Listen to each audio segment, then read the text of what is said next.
अस्सलाम वालेकुम। आज हम कंटिन्यू करेंगे रीनल फिजियोलॉजी। ठीक है, प्रीवियस वीडियो में हमने टोटल 4 पेजेस डिस्कस किए थे।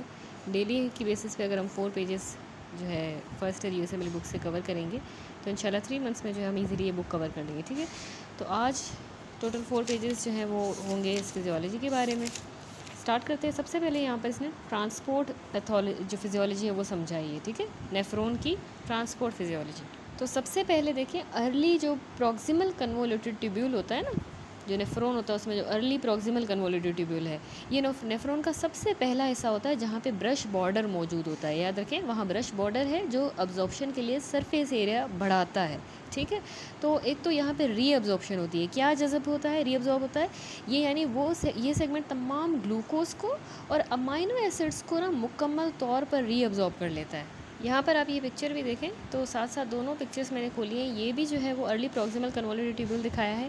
अगर नेफ्रॉन में देखें, ये बोमेंस कैप्सूल है। यहाँ पर ये जो हिस्सा है ये प्रॉक्सिमल कन्वोल्यूटेड ट्यूब्यूल कहलाता है। ठीक है, तो हम डिस्कस कर रहे हैं कि इस अर्ली पीसीटी में क्या होता है अब्जॉर्ब। ठीक है, तो सबसे पहली बात आपने याद रखनी है कि यहाँ पे तमाम ग्लूकोज भी देखें अब्जॉर्ब हो रहा है, ऑल ग्लूकोज, अमाइनो एसिड्स। ठीक है, उनको मुकम्मल तौर पर रीअब्जॉर्ब कर लेता है। लेकिन इसके साथ साथ ज़्यादातर जो बायकार्बोनेट है, sodium chloride, potassium, phosphate, water और यूरिक एसिड भी यहाँ पर अब्जॉर्ब होता है प्रॉक्सिमल कन्वोल्यूटेड में।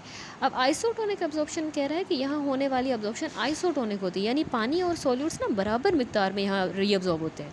अच्छा, सिक्रीशन की बात करूँ तो पीसीटी में जो अमोनिया है ना, NH3 अमोनिया, ये जनरेट और सिक्रीट करता है जो किडनी को H प्रोटोन आयन एक्सक्रीट करने में मदद देता है। ठीक है, तो यानी अमोनिया यहाँ पर सिक्रीट होती है इस पीसीटी में, फिर जो है वो H प्रोटोन आयन को एक्सक्रीट करवाने में मदद करेगा। हार्मोन और ड्रग एक्शन क्या है, एंजियोटेंसिन 2 ये सोडियम प्रोटोन एक्सचेंजर को स्टिमुलेट करता है, जिससे जो है सोडियम, वाटर और बायकार्ब की रीअब्जॉर्प्शन बढ़ जाती है।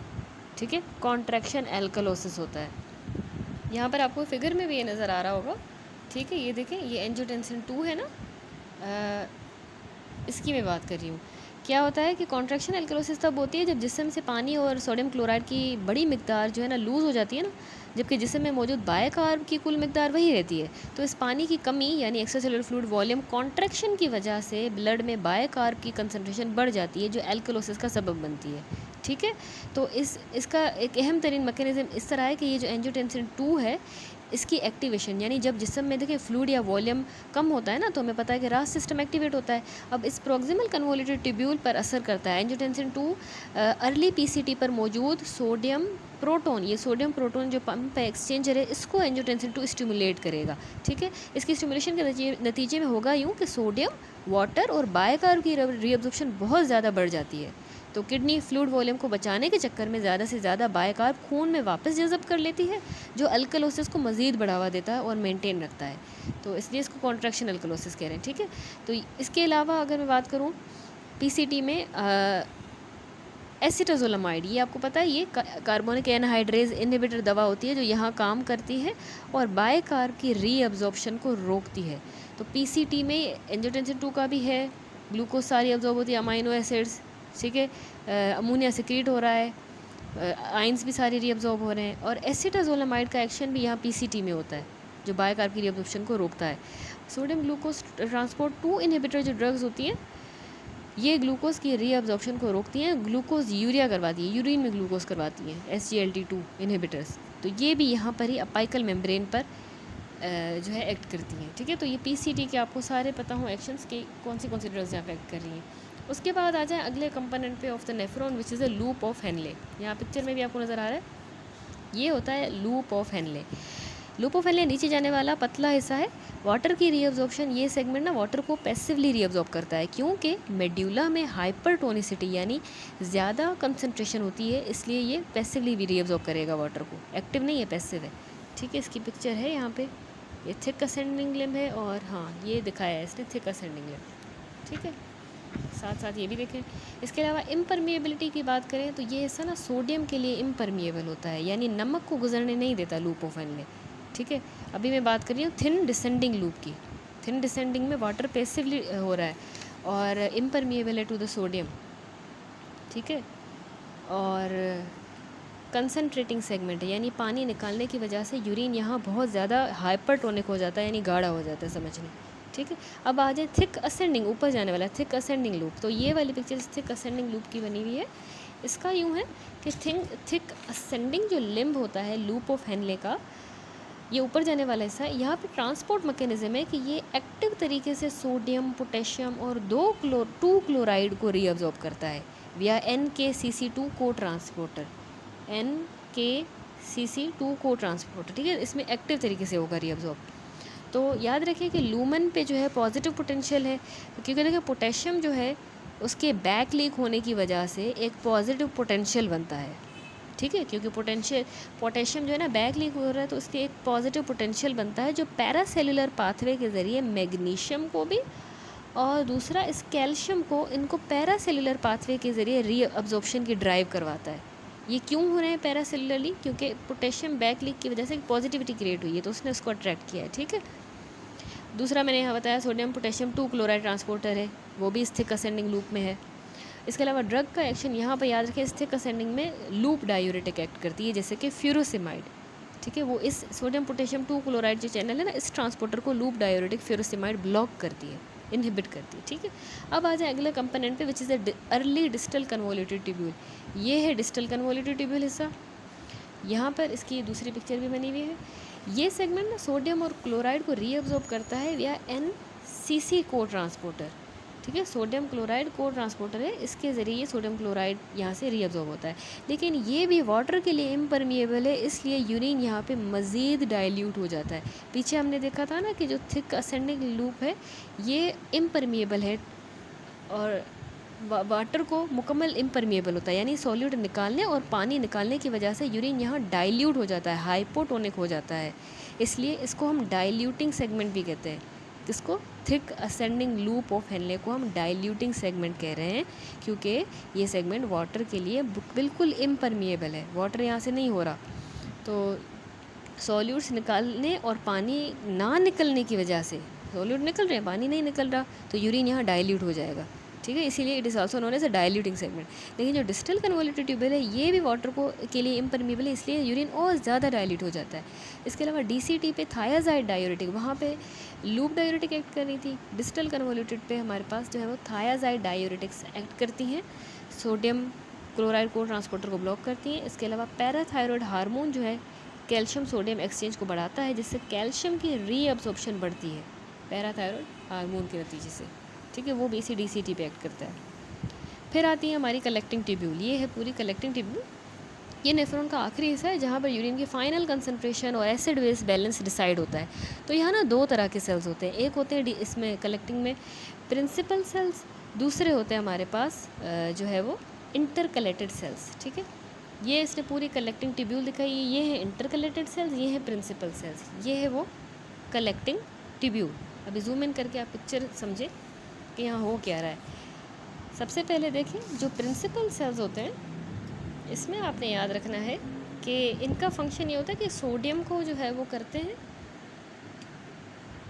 ठीक है ना, ये क्या करेंगे, ये प्रिंसिपल सेल्स जो है हमेशा याद रखें सोडियम को रीअब्जॉर्ब करते हैं और बदले में पोटेशियम को सिक्रीट कर रहे हैं। ठीक है, पोटेशियम सिक्रीट हो रहा है जबकि सोडियम जो है वो यहाँ पे रीअब्जॉर्ब हो रहा है।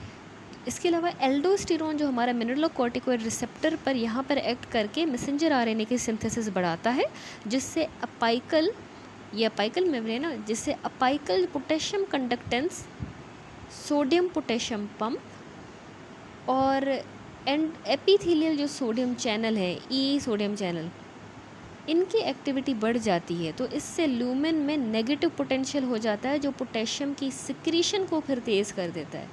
ठीक है, कलेक्टिंग ट्यूब्यूल जो होता है ना, ये थोड़ा सा कॉम्प्लेक्स सेगमेंट होता है। ठीक है, क्योंकि यहाँ मुख्तलिफ़ किस्म के सेल्स अलग अलग काम कर रहे होते हैं। तो उसको बिल्कुल आसान तरीके से मैं अगर आपको बताऊँ तो सबसे पहले यहाँ पे हैं प्रिंसिपल सेल्स हमारे पास। ठीक है, आपको नज़र आ रहा है फिगर में, वाटर और इलेक्ट्रोलाइट का बैलेंस यही करते हैं। अब प्रिंसिपल सेल्स में बुनियादी काम ये होता है कि पानी, सोडियम और पोटेशियम के लेवल्स को मेनटेन रखना। ठीक है, और ये 2 मेन हार्मोन्स के मुताबिक काम करता है। एक तो यहाँ पे इसमें प्रिंसिपल सेल में आपने हमेशा याद रखना है एल्डोस्टेरोन का एक्शन है। जब बॉडी में देखें सोडियम बचाना होता है ना हमारी बॉडी में, तो एल्डोस्टेरोन हार्मोन इन प्रिंसिपल सेल्स पे आके एक्ट करता है हमारा एल्डोस्टेरोन हार्मोन। ठीक ठीक है, ताकि सोडियम को बचाए।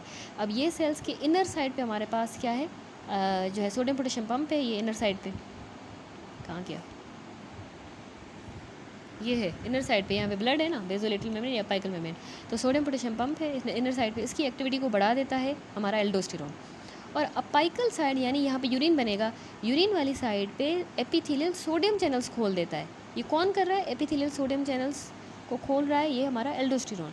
जबकि यहाँ पर जो है वो बेसोलेटरल साइड पे सोडियम पोटेशियम पंप की एक्टिविटी को बढ़ा रहा है। तो नतीजे में होगा यूँ कि यूरिन से जो सोडियम है वो वापस ब्लड में रीअब्जॉर्ब हो रहा है। क्यों, क्योंकि ये सोडियम अंदर ब्लड में जा रहा है, पोटेशियम बाहर आ रहा है। तो ये जो सोडियम ब्लड में जा रहा है, तो यहाँ पर भी अपाइकल वाले इसको सोडियम को इसने इंक्रीज़ किया ना, एपिथेलियल सोडियम चैनल को इंक्रीज़ किया, वहाँ से सोडियम आके इधर जा रहा है, 3 सोडियम जा रहे हैं, 2 पोटेशियम यूरिन में जा रहे हैं। तो इसलिए अब ब्लड में सोडियम कंजर्व हो रहा है। ठीक है, ये तब हो रहा है एल्डोस्टेरोन का काम जब ब्लड में सोडियम कम था, तभी ये एल्डोस्टेरोन ने आके ये चीज़ें की हैं। ठीक है, अब जब पॉजिटिव सोडियम सेल्स में चला जाता है तो पीछे यूरिन वाली जगह पर एक नेगेटिव पोटेंशियल ल्यूमेन नेगेटिविटी भी बन जाती है। अब ये नेगेटिव चार्ज पोटेशियम आयन को अपनी तरफ खींचते हैं, जिससे ब्लड से निकलकर यूरिन में पोटेशियम सिक्रीट हो जाएगा।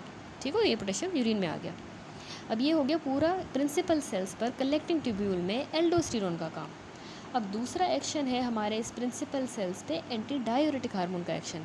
देखिए, अगर हमारी बॉडी में पानी की कमी होती है तो ADH आता है और उन सेल्स पे V2 रिसेप्टर्स पर जाके बाइंड करता है। आपको नज़र आ रहा है ना, V2 रिसेप्टर है जहाँ पे ADH बाइंड करता है। इस सेल्स के अंदर मौजूद एक्वापोरिन एक वाटर चैनल है, ये मूव करके अपाइकल मेम्ब्रेन पर लग जाते हैं, जैसे दीवार में जो है वो खिड़कियाँ खुल जाती हैं ना, इस तरह।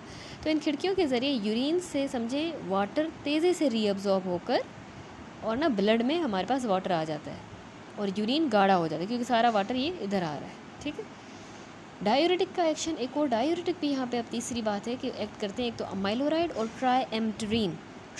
ये एपिथेलियल जो हमारे सोडियम चैनल्स होते हैं ना, उनको ब्लॉक करते हैं ये डायूरेटिक। जबकि जो स्पाइरोनोलैक्टोन है वो सीधा एल्डोस्टेरोन को अपना काम करने से रोकती है। तो इससे सोडियम रीअब्जॉर्ब होता है ना ही सोडियम रीअब्जॉर्ब होता है एल्डोस्टेरोन को, क्योंकि ब्लॉक कर दिया उसने स्पाइरोनोलैक्टोन ने, तो ना तो सोडियम रीअब्जॉर्ब होगा और ना ही पोटेशियम बॉडी से ज़ाया होगा। इसलिए हम इन्हें पोटेशियम स्पेयरिंग डायूरेटिक कहते हैं, क्योंकि इस मैकेनिज्म में पोटेशियम बाहर जा रहा था ना, सोडियम सेव हो रहा था। अगर हम स्पाइरोनोलैक्टोन देंगे तो वो इसको इनहिबिट कर देगा। ठीक है, और बाकी एमाइलोराइड और ट्राइएम्पटेरिन एपिथेलियल सोडियम चैनल को इनहिबिट करती है। ठीक है, थोड़ी याद करने वाली चीज़ें हैं। तो ये कलेक्टिंग ट्यूब्यूल में हमने प्रिंसिपल सेल कवर कर लिया। उसके बाद आता है अल्फा इंटरकलेटेड सेल्स। ये दूसरे सेल्स होते हैं हमारे पास, ये एसिड बेस बैलेंस करते हैं। इन सेल्स का काम बॉडी के pH को नॉर्मल रखना, एसिड को निकालना और बेस को बचाना। तो देखिए, इसमें H प्रोटॉन की पहले सिक्रीशन को थोड़ा समझें। ये सेल्स ना एक्टिव पंप जो हमारा H प्रोटॉन ATPase पंप है, एक्टिव पंप है, इसके ज़रिए फालतू का H प्रोटॉन आयन यानी एसिड को यूरिन में फेंकते हैं ताकि बॉडी से एसिड ख़त्म हो सके। तो इससे इस एसिड के यूरिन में जाने से वहाँ ल्यूमेन नेगेटिविटी मज़ीद बढ़ जाती है। ठीक है, दूसरा बायकार्ब की रीअब्जॉर्प्शन।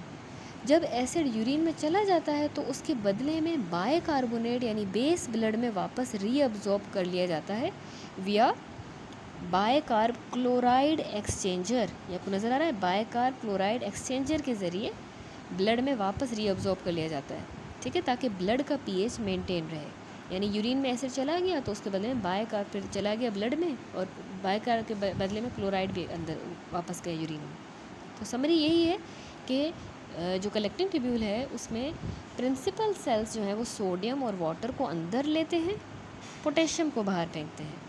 लेकिन अल्फा इंटरकलेटेड सेल्स में H प्रोटॉन एसिड को बाहर फेंकते हैं और बेस यानी बायकार्ब को अंदर लेते हैं। ठीक हो गया, क्लियर हो गया आपको ये। उसके बाद अब जो है वो नेक्स्ट चलते हैं। ये पूरी हमने नेफ्रॉन की जो है वो ट्रांसपोर्ट फिजियोलॉजी देख ली। अब आ जाता है नेक्स्ट टॉपिक हमारे पास, रीनल ट्यूब्यूलर डिफेक्ट्स। ठीक है, ऑर्डर है फैनकोनीज बेगल्स। जो रीनल ट्यूब्यूलर डिफेक्ट्स होते हैं उसमें हमारे पास फैनकोनी बेगल्स का एक निमोनिक है। फैनकोनी बेगल इसलिए कह रहे हैं क्योंकि F से फैनकोनी सिंड्रोम अलग है, B से बेगल्स से याद रखें एक, ये सारे रीनल ट्यूब्यूलर डिफेक्ट है ना, समझाऊंगी मैं सारे।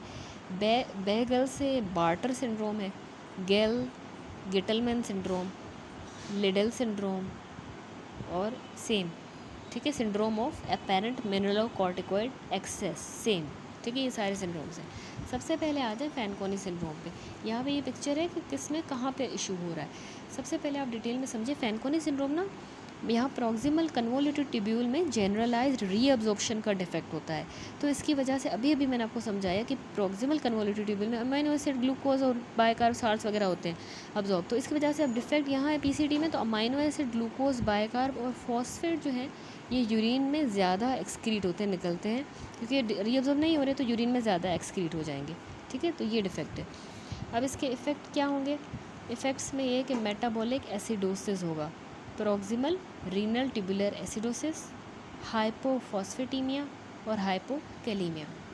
थोड़ा सा फैनकोनी सिंड्रोम को मैं आपको एलेबोरेट करती हूँ। देखिए, हमारी किडनीज जो होती हैं उनका एक हिस्सा होता है पीसीडी, मैंने अभी बताया आपको। उसका असल काम यही होता है कि जब खून फिल्टर होता है तो ज़रूरी चीज़ें जैसे ग्लूकोज, अमीनो एसिड, बायकार्ब, फॉस्फेट ये यूरिन में ज़्यादा होने के बजाय वापस खून में ही रीअब्जॉर्ब हो जाए। लेकिन फैनकोनी सिंड्रोम में ये पूरा प्रॉक्सिमल कन्वोल्यूटेड ट्यूब्यूल डैमेज हो जाता है, तो नतीजे के तौर पर ये ज़रूरी चीज़ें खून में वापस नहीं जा पाती और यूरिन में निकल जाती हैं। तो अब जो असरात होंगे, इफ़ेक्ट्स होंगे, कॉजेज़ क्या हैं और नोट्स जो उसने बताए हैं। तो जब ये ज़रूरी चीज़ें यूरिन में ज़ाया हो जाएंगी तो जिस्म पर क्या असरात होंगे? एक तो मेटाबॉलिक एसिडोसिस हो रहा है, प्रॉक्सिमल रीनल ट्यूबुलर एसिडोसिस, या हम जिसको कह सकते हैं टाइप 2 रीनल ट्यूबुलर एसिडोसिस। ये क्यों हो रहा है? ये टाइप्स होती है ना, प्रॉक्सिमल को हम टाइप 2 कहते हैं। इसकी वजह ये है कि प्रॉक्सिमल कन्वोल्यूटेड ट्यूब्यूल में क्या काम था? बायकार्ब को रीअब्जॉर्ब करना होता है, जिसमें एसिड को बैलेंस रखता है। अब जब बायकार्ब यूरिन में निकल रहा है क्योंकि रीअब्जॉर्ब नहीं हो रहा ना, तो पीछे खून में एसिडोसिस हो जाएगा ना, तो इसलिए मेटाबॉलिक एसिडोसिस। दूसरी वजह इसने कहा हाइपोफॉस्फेटीमिया। देखिए, फॉस्फेट हड्डियों को मजबूती के लिए बहुत ज़रूरी है। यूरिन में जब ज़ाया होगा तो बच्चों में रिकेट्स होगा, बड़ों में ऑस्टियोपीनिया, ऑस्टियोमलेशिया, तो बच्चों की ग्रोथ भी रुक जाएगी, ग्रोथ रिस्ट्रिक्शन, तो हाइपोफॉस्फेटीमिया। हाइपोकैलीमिया क्यों हो रहा है? पोटेशियम ज़ाया होने लगता है, जिससे मसल वीकनेस होगी, थकावट होगी। Glucose urea, amino acid urea भी होगा, यूरिन में जा रहे हैं, तो मरीज़ को डायबिटीज़ नहीं होती हालांकि, लेकिन उसमें ग्लूकोज और अमीनो एसिड यूरिन में जाते हैं इसमें। ठीक है, तो ये फैनकोनी सिंड्रोम में हो रहा है। हाइपोफॉस्फेटीमिया, हाइपोकैलीमिया, मेटाबॉलिक एसिडोसिस। अच्छा, अब फैनकोनी सिंड्रोम की वजह क्या है? ऐसा होता क्यों है? फैनकोनी सिंड्रोम दो तरह से हो सकते हैं, हमेशा याद रखिए कि हेरिडिटरी है, इनबॉर्न एरर हो सकता है, ये बच्चों में जेनेटिक डिफेक्ट की वजह से है, जैसे विल्सन डिजीज़ में हो सकता है जिसमें कॉपर जमा होता है, टायरोसिनीमिया में, ग्लाइकोजन स्टोरेज डिजीज़ में भी फैनकोनी हो सकता है, या फिर ये एक्वायर्ड हो सकता है, यानी ज़िंदगी में बाद में डेवलप हो सकता है। उसकी वजह है इस्कीमिया, किडनीज़ को खून की सप्लाई सही नहीं मिली, या मल्टीपल माइलोमा, ठीक है, ब्लड कैंसर है जिसमें किडनी ट्यूब्यूल्स डैमेज होती है, या ड्रग्स और हैवी मेटल्स जैसे कीमोथेरेपी ड्रग्स है, सिस्प्लास्टिन, आइफोसफामाइड, HIV की ड्रग्स में जैसे टीनोफोविर है, या लेड पॉइजनिंग, इनकी वजह से भी एक्वायर्ड फैनकोनी सिंड्रोम हो सकता है। ठीक है, ये एक्वायर्ड कॉजेज़ है। अब इसमें नोट्स ये हैं कि फैनकोनी सिंड्रोम आप सीधा लफ्ज़ों में प्रॉक्सिमल कन्वोल्यूटेड ट्यूब्यूल की मुकम्मल जो है वो नाकामी समझे कह सकते हैं, जिसकी वजह से न्यूट्रिएंट्स यूरिन में जो है वो लॉस हो रहे हैं और मैनिफेस्टेशंस यही हो रही हैं, ग्रोथ रिस्ट्रिक्शन, रिकेट्स, ऑस्टियोपीनिया। ठीक है, वॉल्यूम डिप्लीशन भी कॉमन है। दूसरा आता है बार्टर सिंड्रोम। अच्छा, उसके बाद नेक्स्ट है बार्टर सिंड्रोम। बार्टर सिंड्रोम अब हमारे नेफ्रॉन का एक ख़ास हिस्सा जिसमें जो थिक असेंडिंग लूप ऑफ इनले है, ठीक है, TAL, थिक असेंडिंग लूप, वहाँ एक बहुत अहम ट्रांसपोर्टर है जो मैंने आपको एक्सप्लेन किया, सोडियम पोटेशियम 2 क्लोराइड को ट्रांसपोर्टर। ठीक है, नॉर्मल हालात में ये ट्रांसपोर्टर सोडियम, पोटेशियम और क्लोराइड को यूरिन से वापस खून में रीअब्जॉर्ब करता है। ठीक है, लेकिन बार्टर सिंड्रोम में ये जो ट्रांसपोर्टर है ये सही तरह से काम नहीं करेगा, इसमें डिफेक्ट होता है, जिसकी वजह से इलेक्ट्रोलाइट्स जैसे सोडियम, पोटेशियम और क्लोराइड को रीअब्जॉर्ब नहीं कर पाता और ये सारे यूरिन में लॉस हो जाते हैं। तो ये है बार्टर सिंड्रोम। ठीक है, अब इसमें जो बॉडी में होने वाले असर होंगे, पैथोफिजियोलॉजी सिम्टम्स, अगर ये ट्रांसपोर्टर फेल हो जाता है तो क्या क्लिनिकल फाइंडिंग्स हमें मिलेंगी? मेटाबॉलिक एल्कलोसिस और हाइपोक्लोरीमिया। क्यों? देखें, डिस्टल नेफ्रॉन में सोडियम की ज़्यादा मिकदार पहुंचती है, तो जिस्म उसे बचाने के लिए पोटेशियम को और हाइड्रोजन आयंस को यूरिन में निकालता है। ठीक है, सोडियम की ज़्यादा मिकदार आखिर में आएगी तो पोटेशियम को और हाइड्रोजन को बाहर निकालेगा, उसको रीअब्जॉर्ब करेगा। H प्रोटॉन आयंस के ज़ाया होने से जो है ना ब्लड में पीछे एल्कलोसिस हो जाएगी, और क्लोराइड ज़्यादा होने से हाइपोक्लोरीमिया, यानी यहाँ पर बार्टर सिंड्रोम है, चैनल काम नहीं कर रहा तो सोडियम सारा यूरिन में ही है, तो आगे जब डिस्टल नेफ्रॉन में पहुँचेगा ना ज़्यादा सोडियम, तो वहाँ पे पोटेशियम और हाइड्रोजन आयंस यूरिन में निकल जाएंगे। ठीक है, तो हाइड्रोजन यूरिन में जाएगा तो पीछे ब्लड में एल्कलोसिस होगा और हाइपोक्लोरीमिया भी होगा क्योंकि क्लोराइड भी ज़ाया हो रहा है। दूसरी मैनिफेस्टेशन है बार्टर की हाइपोकैलीमिया, वो यही है कि पोटेशियम यूरिन में ज़्यादा एक्सक्रीट होने की वजह से सिवियर मसल वीकनेस, क्रैम्प्स हो सकते हैं, ठीक है। तीसरी मैनिफेस्टेशन हाइपर कैल्सीयूरिया, यानी यूरिन में अब कैल्शियम भी बार्टर में ज़्यादा होगा। क्यों? क्योंकि जो थिक असेंडिंग लूप होता है वहाँ कैल्शियम की रीअब्जॉर्प्शन के लिए ल्यूमेन में पॉजिटिव इलेक्ट्रिकल पोटेंशियल होना बहुत ज़रूरी है, जो इस ट्रांसपोर्टर के ज़रिए बनती है, ठीक है। अब क्योंकि ये बार्टर में ट्रांसपोर्टर ही ख़राब है, सोडियम पोटेशियम 2 क्लोराइड ट्रांसपोर्टर, और यूरिन में मतलब ये ट्रांसपोर्टर ख़राब है तो कैल्शियम रीअब्जॉर्ब नहीं हो पाएगा और यूरिन में निकल जाएगा। तो इस वजह से गुर्दों में कैल्शियम जमा हो सकता है, जिसको हम कहते हैं नेफ्रोकैल्सिनोसिस। तो याद रखें, बार्टर में मेटाबॉलिक एल्कलोसिस हो रहा है, हाइपोक्लोरीमिया, हाइपोकैलीमिया और हाइपरकैल्सीयूरिया, ठीक है।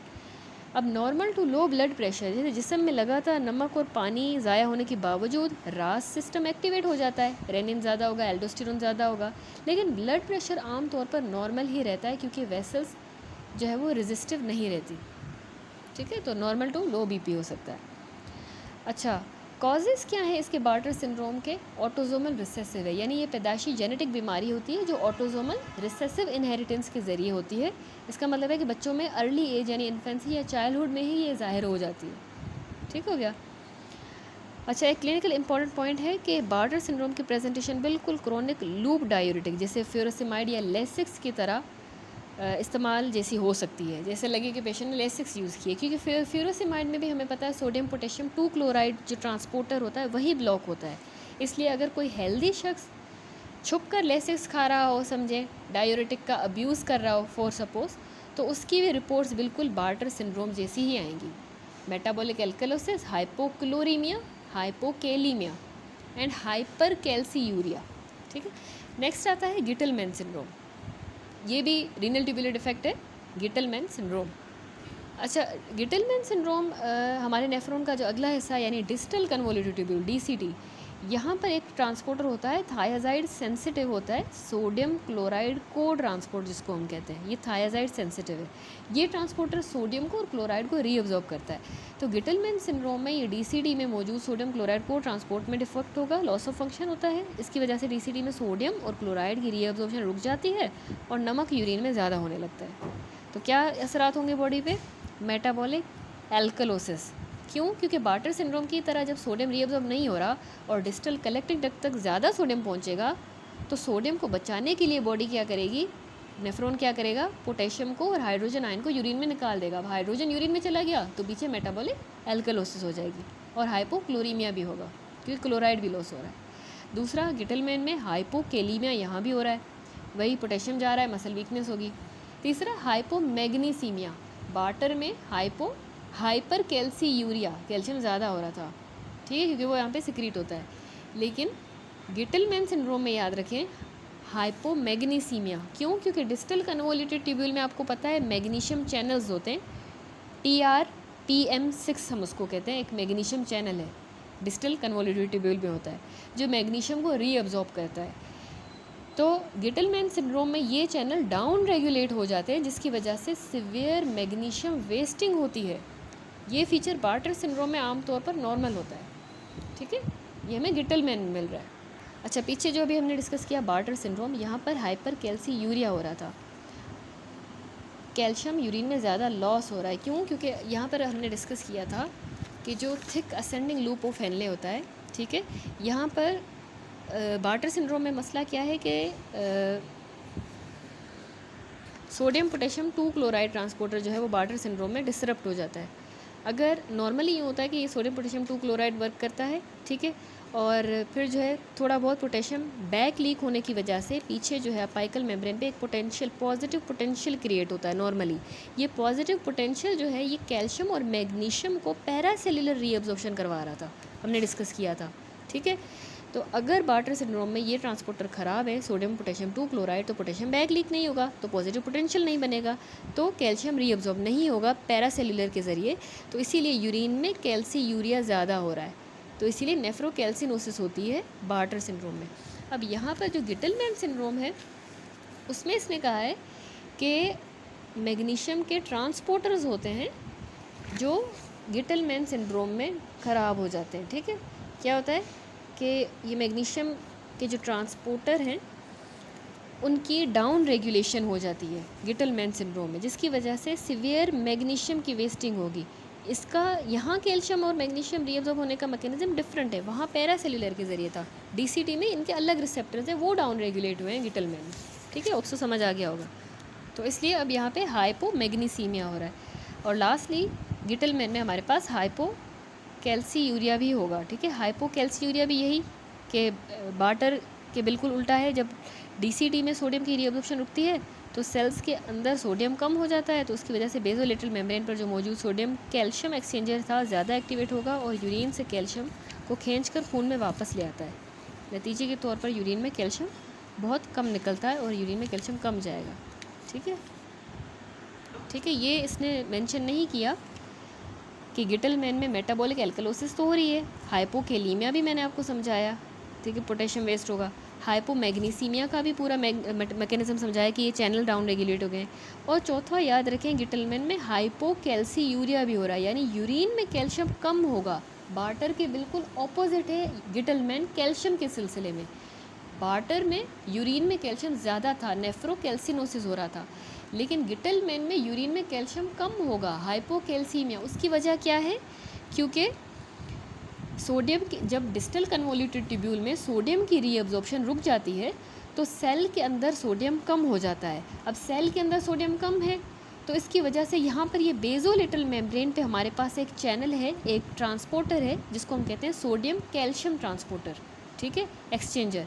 अब सोडियम क्योंकि कम है तो ये सोडियम कैल्शियम एक्सचेंजर ज़्यादा एक्टिव होगा, तो यूरिन से कैल्शियम को खींचकर, ये ज़्यादा एक्टिव हुआ है, सोडियम तो कम है ना, ज़्यादा कैल्शियम को खींच के ब्लड में डाल देगा और पीछे यूरिन में कैल्शियम कम हो जाएगा। ये है गिटलमैन सिंड्रोम में हाइपोकैल्सीयूरिया।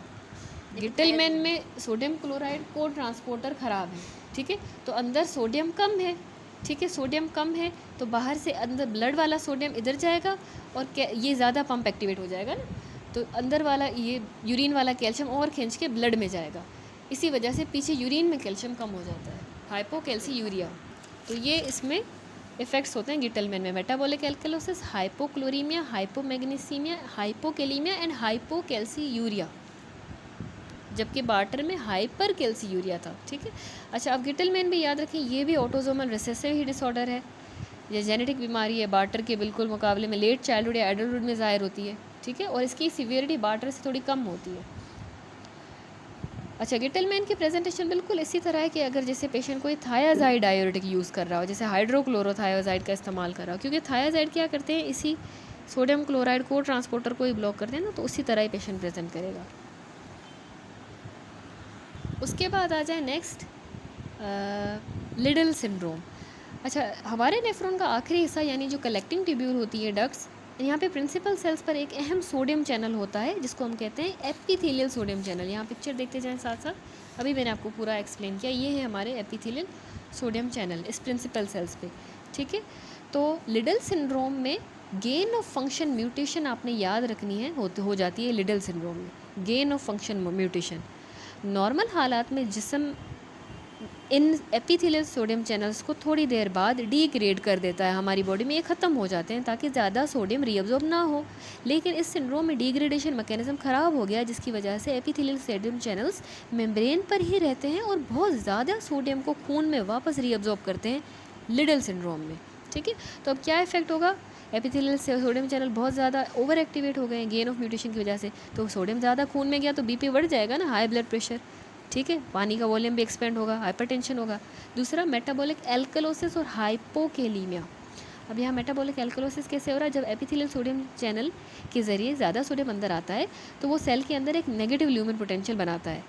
इस नेगेटिव चार्ज को बैलेंस करने के लिए साथ मौजूद जो ROM के चैनल्स हैं उनके ज़रिए पोटेशियम और हाइड्रोजन आयंस यूरिन में निकल जाते हैं, ठीक है। ये हाइड्रोजन और जो पोटेशियम आयंस हैं वो यूरिन में निकल जाएंगे, लूज़ होंगे, तो इनके ज़ाया होने से मेटाबॉलिक एल्कलोसिस होगा और पोटेशियम के ज़ाया होने से पीछे हाइपोकैलीमिया बॉडी में हो जाएगी।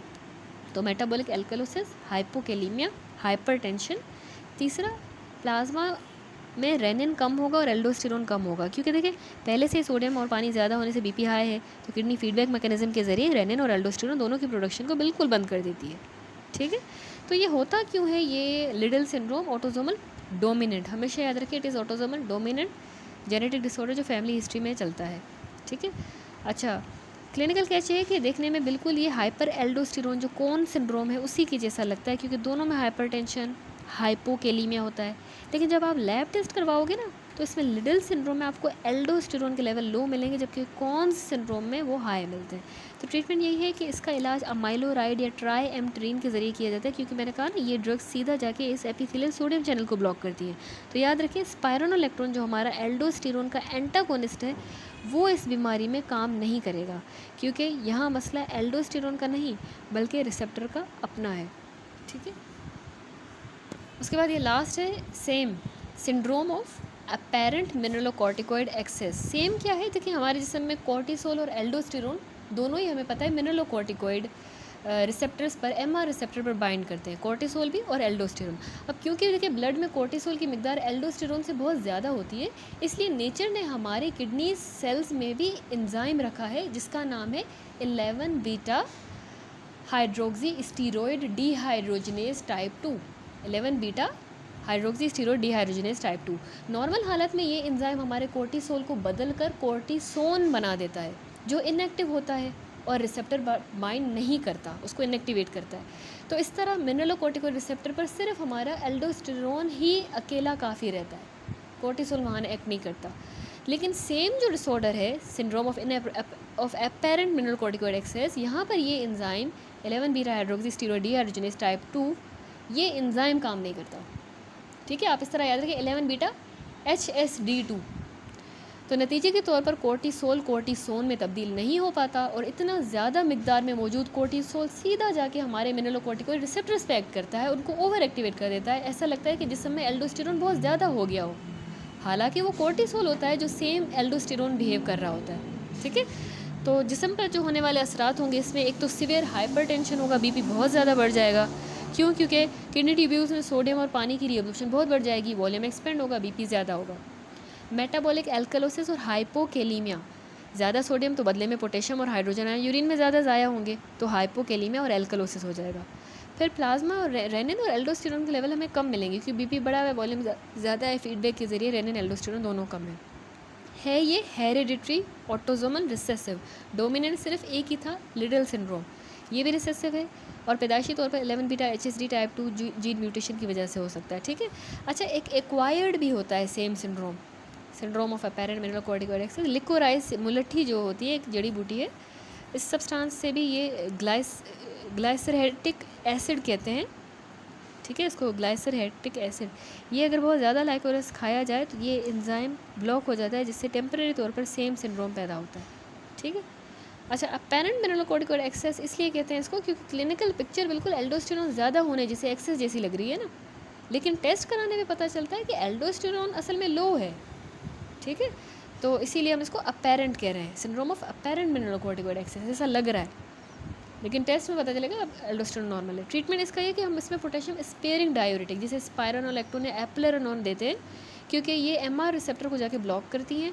तो इसके अलावा एक्सोजिनस कॉर्टिकोस्टेरॉइड भी दिए जाते हैं ताकि पिट्यूटरी ग्लैंड को ACTH कम रिलीज़ हो, जिससे जिसम अपना एंडोजिनस कॉर्टिसोल बनना कम हो जाए, ठीक है, कॉर्टिसोल ही कम बने फिर, ठीक है। ये है वो जड़ी बूटी मुलट्ठी जिसको कहते हैं लिकोराइस। तो इसका एक्सेस भी इसी एंजाइम को इनहिबिट कर सकता है अगर एक्सेस में इसका यूज़ किया जाए, जड़ी बूटी है एक, तो ये एक्वायर्ड होगा, ठीक है। वैसे ये ऑटोसोमल रिसेसिव डिसऑर्डर है, दैट्स इट। तो ये सारे हमने रीनल ट्यूबुलर डिफेक्ट्स कवर किए। उसके बाद आ जाता है features of renal disorders. Features of renal disorders में टेबल का ब्रेकडाउन में अगर आपको बताऊँ तो इस टेबल में ना डिफरेंट पैथोलॉजीज़ हैं, blood pressure, renin, aldosterone, serum में मैग्नीशियम, यूरिन कैल्शियम के लेवल्स, इनको कंपेयर किया है। तो सबसे पहले सियार्ड सिंड्रोम आपको पता है, सिंड्रोम ऑफ इनएप्रोप्रिएट ADH। यहाँ पर ADH बहुत ज़्यादा होता है, जिससे पानी में पानी जो है वो बॉडी में रिटेन होता है, ठीक है। तो ऑब्वियसली पानी ज़्यादा रहेगा तो BP इनका नॉर्मल या थोड़ा हाई होता है हाइपर वॉलीमिया की वजह से, ठीक है, ये इसने बताया। रेनिन और एल्डोस्टेरोन वॉल्यूम एक्सपेंशन की वजह से फीडबैक मैकेनिज्म एक्टिव होता है, इसलिए दोनों के लेवल्स हमें डिक्रीज़ मिलेंगे, क्योंकि ऑब्वियसली पानी वगैरह ज़्यादा है तो ये कम होंगे ना। प्लाज्मा रेनिन तो उसको बढ़ाते हैं ना, एल्डोस्टेरोन भी बढ़ाता है साल्ट वाटर को, तो ये कम होंगे फीडबैक के ज़रिए कि नहीं बढ़ाना नहीं है, पहले ही सियार्ड हुआ है, पानी ज़्यादा है। अच्छा, इसका अभी अच्छा, सियाड़ में याद रखें कि जो सीरम में मैग्नीशियम होता है ये नॉर्मल रहता है। सियाड़ में बॉडी पानी रिटेन हो रहा है ना, डाइल्यूशनल हाइपोनेट्रीमिया होता है, लेकिन मैग्नीशियम की हैंडलिंग डायरेक्टली इफेक्ट नहीं होती।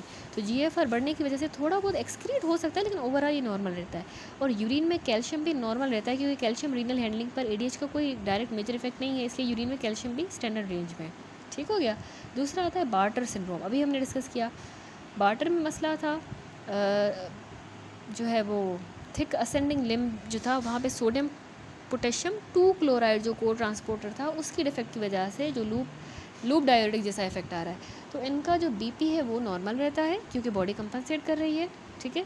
रेनिन और एल्डोस्टेरोन दोनों इसमें बढ़ जाएंगे, एलिवेट होंगे, क्योंकि किडनी वॉल्यूम लॉस को सेंस करके रास सिस्टम रेनिन एंजियोटेंसिन एल्डोस्टेरोन को एक्टिवेट करती है। ठीक है। और यूरिन में जो कैल्शियम है ये डिफ्रेंशिएटिंग फीचर है कि इसमें यूरिन में कैल्शियम की एक्सक्रीशन बढ़ जाती है।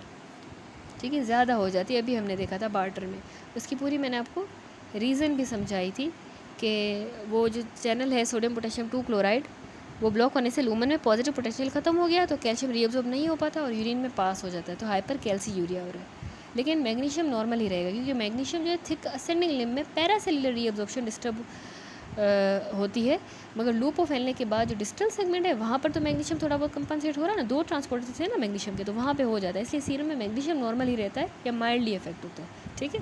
तीसरा आता है गिटलमैन सिंड्रोम। गिटलमैन में पहले मैं आपको बता दूं कि गिटलमैन में मैग्नीशियम कम हो रहा है और यूरिन में कैल्शियम भी कम हो रहा है। क्यों? देखें, डिस्टल कन्वोल्यूटेड टिब्यूल में सोडियम क्लोराइड जो को ट्रांसपोर्टर है इसमें मसला था ना, तो डीसीटी में, तो उसके ब्लॉक होने से सेल्स मैग्नीशियम चैनल्स मैंने आपको बताया थे डाउन रेगुलेट हो जाते हैं, जिसकी वजह से मैग्नीशियम रीअब्जॉर्ब नहीं हो पाता और सीवियर हाइपोमैग्नीसीमिया हमें गिटलमैन में मिलेगा। लेकिन जो यूरिन में कैल्शियम है ये डिक्रीज़ क्यों हो रहा है? क्योंकि सेल्स के अंदर सोडियम कम होने की वजह से बेसोलेटरल सोडियम कैल्शियम चैनल एक्सचेंज वाला जो है ज़्यादा एक्टिव होगा, तो कैल्शियम ब्लड में ज़्यादा निकलता है और यूरिन में फिर पीछे कैल्शियम कम हो जाएगा, हाइपोकैल्सीयूरिया। दूसरा गिटलमैन में हमारे पास जो है वो यही है ना, थायाजाइड वाला, जो थायाजाइड सेंसिटिव है, सोडियम क्लोराइड को ट्रांसपोर्टर डिफेक्ट की वजह से हो रहा है, तो बीपी इसका नॉर्मल ही रहेगा, लेकिन रास रेनिन और एल्डोस्टेरोन दोनों एलिवेट होते हैं एक्टिवेशन की वजह से। ठीक है। और ठीक है, उसके बाद आता है रेनिन सिक्रीटिंग ट्यूमर। ठीक है। तो इसमें रेनिन इंक्रीज़ क्यों हो रहा है? क्योंकि क्रॉनिक जो है वॉल्यूम लॉस है, लो सोडियम की डिलीवरी की वजह से जो रीनल परफ्यूजन प्रेशर है वो क्योंकि ड्रॉप हो जाता है गिटलमैन में, जो जक्स्टाग्लैमेरुलर सेल्स को ऑटोनोमसली रेनिन रिलीज़ करने पर मजबूर करता है, तो इसलिए रेनिन ज़्यादा हो रहा है। और एल्डोस्टेरोन क्यों ज़्यादा हो रहा है? क्योंकि रेनिन ज़्यादा होगा तो उसके लेवल कन्वर्ट होते हैं एंजियोटेंसिन 2 में, जो एड्रिनल ग्लैंड पर एक्ट करके एल्डोस्टेरोन की प्रोडक्शन और सिक्रीशन को बढ़ा देते हैं। ठीक है। उसके बाद आता है रेनिन सिक्रीटिंग ट्यूमर अगर है पेशेंट को, तो अब उसमें बीपी हमें ज़्यादा मिलेगा, क्योंकि ट्यूमर सेल्स जक्स्टाग्लोमेरुलर सेल का ट्यूमर बिना किसी चेक एंड बैलेंस के मैसिव अमाउंट में रेनिन बना रहा होता है, तो रेनिन से एंजियोटेंसिन 2 बनता है जो सीवियर वेसो कंस्ट्रक्शन करवाएगा, पेरिफेरल वेस्कुलर रेजिस्टेंस बढ़ेगी, बीपी बढ़ेगा। लेकिन इसमें इस ट्यूमर में प्लाज्मा रेनिन एक्टिविटी ज़्यादा इसलिए होगी क्योंकि ऑटोनोमस ट्यूमर है, इसलिए नेगेटिव फीडबैक के ज़रिए या बीपी हाई है या वॉल्यूम की वजह से इस पर काम नहीं करेगा, वो नेगेटिव फीडबैक काम नहीं करेगा और रेनिन कंटिन्यूसली हाई रहता है इनमें। ठीक है। लेकिन इसमें एल्डोस्टेरोन भी ज़्यादा है, क्योंकि एक्सेसिव प्लाज्मा रेनिन है, डायरेक्ट पाथवे के ज़रिए एंजियोटेंसिन 2 का लेवल बढ़ा देता है, जो एड्रिनल कॉर्टेक्स को टारगेट करके high secondary aldosterone levels cause करवाता है। ठीक है। मैग्नीशियम यहाँ नॉर्मल है, क्योंकि रेनिन और aldosterone core system magnesium handling cellular structures को मॉडिफाई नहीं करते, इसलिए मैग्नीशियम पर कोई असर नहीं है। यूरिन पर क्या कैल्शियम पे भी कोई असर नहीं होगा, क्योंकि कैल्शियम की फिल्ट्रेशन और रीअब्जॉर्प्शन रेट नॉर्मल ही रहेंगे। ठीक है। यहाँ क्योंकि मसला प्राइमरी रेनिन एंजाइम की प्रोडक्शन है, मिनरल ट्रांसपोर्टर चैनल्स का नहीं है। ठीक है। तो वो नॉर्मल ही रहेगी। फिर एक और कंडीशन है प्राइमरी हाइपर एल्डोस्टेरोनिज्म। यहाँ पर बीपी ज़्यादा, जिसको हम कॉन्स सिंड्रोम भी कहते हैं, इसमें बीपी क्यों ज़्यादा हमें मिलता है? क्योंकि एड्रिनल एडिनोमा या हाइपरप्लेजिया की वजह से एल्डोस्टेरोन एक्सेसिवली बनता है। अब एल्डोस्टेरोन जाके कलेक्टिंग डक्ट के प्रिंसिपल सेल्स पर एक्ट करके एपिथेलियल सोडियम चैनल्स के जरिए सोडियम और पानी की मैसिव रीअब्जॉर्प्शन करवाएगा, तो ब्लड वॉल्यूम भी एक्सपेंड होगा, बीपी शूट कर जाएगा। अब इस कौन सिंड्रोम में रेनिन कम इसलिए है क्योंकि हाई बीपी है, एक्स्ट्रा सेलुलर फ्लूइड एक्सपेंडेड है, तो किडनी की परफ्यूजन प्रेशर को बढ़ा देता है। तो हाई प्रेशर और मैक्युलर डेंसा पर बढ़ी हुई सोडियम की डिलीवरी जक्स्टाग्लोमेरुलर सेल्स को मैसेज देगी कि भाई रेनिन बनाओ, रेनिन की प्रोडक्शन को रोक दिया जाए, कम करें नेगेटिव फीडबैक के ज़रिए। तो इसीलिए हमें रेनिन इसमें कम मिलता है, ठीक है। और बाकी इसमें एल्डोस्टेरोन क्यों ज़्यादा मिलेगा, क्योंकि एड्रिनल ग्लैंड का ट्यूमर जो है वो ऑटोनोमस होता है, इसलिए रेनिन के लो होने के बावजूद जो एड्रिनल कॉर्टेक्स है वो बिना रुके खुद एल्डोस्टेरोन वो बना रहा है, ठीक है। और बाकी कैल्शियम मैग्नीशियम यहाँ पे भी नॉर्मल रहेंगे। लिडल सिंड्रोम हमने डिस्कस किया, जहाँ पर बीपी बढ़ेगा क्योंकि एपिथेलियल सोडियम चैनल की म्यूटेशन है ना, डिग्रेडेशन नहीं हो रही, तो वो परमानेंटली ओपन रहते हैं, ज़्यादा सोडियम रीअब्जॉर्ब होगा। और सेम सिंड्रोम जो है वहाँ पे 11 बीटा HSG एंजाइम डिफेक्ट है, कोर्टिसोन में कन्वर्ट नहीं हो रहा, तो कोर्टिसोल मिनरलोकॉर्टिकोइड रिसेप्टर को एक्टिवेट करेगा। दोनों सूरतों में हमें मैसिव सोडियम और वाटर की रिटेंशन मिलती है, जो वॉल्यूम को एक्सपेंड करके सीवियर हाइपरटेंशन करवा सकती है। तो लिडल में और सेम में दोनों में हाइपरटेंशन होगा। अच्छा, इनमें प्लाज्मा में रेनिन कम क्यों होगा, क्योंकि सीवियर हाइपरटेंशन है, फ्लूइड वॉल्यूम एक्सपेंशन किडनी के ऑटोमेटिक डिफेंस मैकेनिज्म को ट्रिगर करती हैं, जक्स्ट्राग्लोमेरुलर सेल्स रेनिन के सिक्रीशन को इफेक्टिवली ज़ीरो या सप्रेस कर देते हैं, ठीक है। फिर एल्डोस्टेरोन क्यों डिक्रीज़ है, क्योंकि रेनिन सप्रेस्ड है तो एंजियोटेंसिन 2 नहीं बनता। जब ऊपर से स्टिमुलेटर नहीं आता और हाई ब्लड प्रेशर का नेगेटिव फीडबैक होता है तो एड्रिनल ग्लैंड एल्डोस्टेरोन की प्रोडक्शन बंद कर देता है। तो लिडल या सेम में बिना एल्डोस्टेरोन के ही हाई बीपी चल रहा होता है, ठीक है। और मैग्नीशियम और कैल्शियम यहाँ पे भी हमें नॉर्मल ही मिलेंगे, ठीक है, क्योंकि ये पैथोजेनेसिस ये कि sodium channels epithelial sodium channel और मिनरलोकॉर्टिकोइड रिसेप्टर तक लिमिटेड है, मैग्नीशियम स्पेसिफिक ट्रांसपोर्टर इसमें मुतासिर नहीं होते, ठीक है। That's it. उसके बाद आप आ जाएँ यहाँ पर जो relative concentrations along the proximal convoluted tubule, ठीक है। ये इसने एक ग्राफ बनाया है जिसमें इसने पूरा ये समझाया है कि TF पहली नज़र में अगर हम इसको देखें तो ये थोड़ा कंफ्यूजिंग लग रहा है, लेकिन इसका कॉन्सेप्ट बहुत सिंपल है और लॉजिकल है, ठीक है। तो उसको आसान अल्फाज में बताऊं तो ग्राफ को समझने के लिए आप सबसे पहले कुछ चीज़ें एक्सिस पर मौजूद जो TF/P का रेशो है इसको समझें। TF क्या है, TF ट्यूबुलर फ्लूइड है, जो लिक्विड नेफ्रॉन के अंदर फ्लो कर रहा है उसमें सोल्यूट की कंसनट्रेशन को हम कह रहे हैं tubular fluid, divided by plasma, जो ब्लड फिल्टर होकर आया है ना उसमें सोल्यूट की कितनी कंसनट्रेशन है, ठीक है। जो नेफ्रॉन के अंदर फ्लो कर रहा है उसमें कितना सोल्यूट है उस लिक्विड में, और जो प्लाज्मा में फ़िल्टर होकर आया है उसमें सोल्यूट कितना है। तो TF/P रेशियो के 3 मेन रूल्स हैं। प्रॉक्सिमल ट्यूब्यूल में जो है ना, याद रखें 67% वाटर हमेशा रीअब्जॉर्ब होता है, ये BCQ भी आता है 67%। तो इस पानी के फ्लो के मुताबिक बाकी सॉल्यूट कैसे मूव करते हैं उन्हें 3 कैटेगरीज में हमने डिवाइड किया है। अगर tubular fluid over plasma ratio more than 1, graph के ऊपर कर्व अगर आप देखें, इसका मतलब है कि सॉल्यूट ट्यूबुलर फ्लूइड में प्लाज्मा से ज़्यादा कंसनट्रेटेड हो रहा है। ट्यूब्यूल में जो फ्लूइड है ना उसमें ज़्यादा कंसनट्रेटेड, ज़्यादा सोल्यूट आ रहे हैं। तो ऐसा कब होगा, जब सब्सटेंस फिल्टर तो हो जाए पर रीअब्जॉर्ब ना हो। ऑब्वियसली रीअब्जॉर्ब नहीं होंगे, खून में वापस नहीं जाएंगे, तभी यूरिन में ज़्यादा होगा ना सोल्यूट, तो तभी हमें ये रेशो मोर देन 1 मिलेगा, ठीक है। जब पानी ट्यूब्यूल से निकल जाता है पर सोल्यूट अंदर ही रह जाते हैं तो फ्लूइड कंसनट्रेटेड हो जाता है, जैसे इन्यूलिन और क्रेटिनिन। इन्यूलिन परफेक्ट मार्कर है क्योंकि ये ना तो रीअब्जॉर्ब होता है ना सिक्रीट होता है, इसीलिए इसका कर्व सीधा ऊपर जाता है इन्यूलिन का, ठीक है, सीधा ऊपर। अब सब्सटेंस दूसरा है कि अगर सब्सटेंस एक्टिवली सिक्रीट हो रहा हो तो जो पैरा अमीनो हाइप्यूरिक एसिड है ना, ये फिल्टर भी होता है और बॉडी इसको एक्टिवली ब्लड से निकाल कर सिक्रीट करती है, यानी ट्यूब्यूल में सिक्रीट भी करती है। फिल्टर तो हो रहा है लेकिन सिक्रीट भी होता है, तो इसलिए इसका रेशो सबसे ऊपर है, 1.90 पर चला गया। क्लोराइड की बात करूँ तो अर्ली प्रॉक्सिमल ट्यूब्यूल में सोडियम के साथ ग्लूकोज और अमाइनो एसिड तेज़ी से निकलते हैं, क्लोराइड पीछे रह जाता है, तो इसलिए स्टार्टिंग में क्लोराइड का रेशो 1 से ऊपर जाता है, फिर बाद में प्लेट्यू हो जाता है, ठीक है, फिर प्लेट्यू हो गया। दूसरी कंडीशन है कि tubular fluid by plasma is equal to 1, यानी सेंटर की जो फ्लैट लाइन है इक्वल टू 1। इसमें यह है कि सोडियम और ऑस्मोलैरिटी, देखिए ये लाइन बिल्कुल स्ट्रेट है, 1.0 पर रहती है। क्यों? क्योंकि जिस रफ्तार यानी रेट पे सोडियम रीअब्जॉर्ब होता है बिल्कुल उसी रफ्तार से पानी भी उसके पीछे पीछे रीअब्जॉर्ब होता है, तो इसको हम कहते हैं आइसोऑस्मोटिक रीअब्जॉर्प्शन, ठीक है। अब चूंकि सॉल्यूट्स और सॉल्वेंट दोनों बराबर मात्रा में जो है निकल रहे हैं, तो इसलिए ट्यूब्यूल के अंदर का फ्लूइड ना गाढ़ा है, यानी ना तो कंसनट्रेटेड होता है ना ही डाइल्यूटेड होता है, तो कंसनट्रेशन हमेशा वो प्लाज्मा के बराबर ही रहती है, 1.0 रहती है, ठीक है। थर्ड कंडीशन है कि अगर tubular fluid over plasma is less than 1, तो यह जो ग्राफ के जो लोअर कर्व्स हैं ये इसको इंडिकेट कर रहे हैं। इसका मतलब ये है कि सॉल्यूट ट्यूबुलर फ्लूइड से बहुत तेज़ी से गायब हो रहा है, ठीक है, यानी उसमें इतनी तेज़ी से कि पानी भी उसके पीछे नहीं भाग पा रहा, ऐसा समझे, तो तभी हमें ये रेशो लेस देन 1 मिलेगा।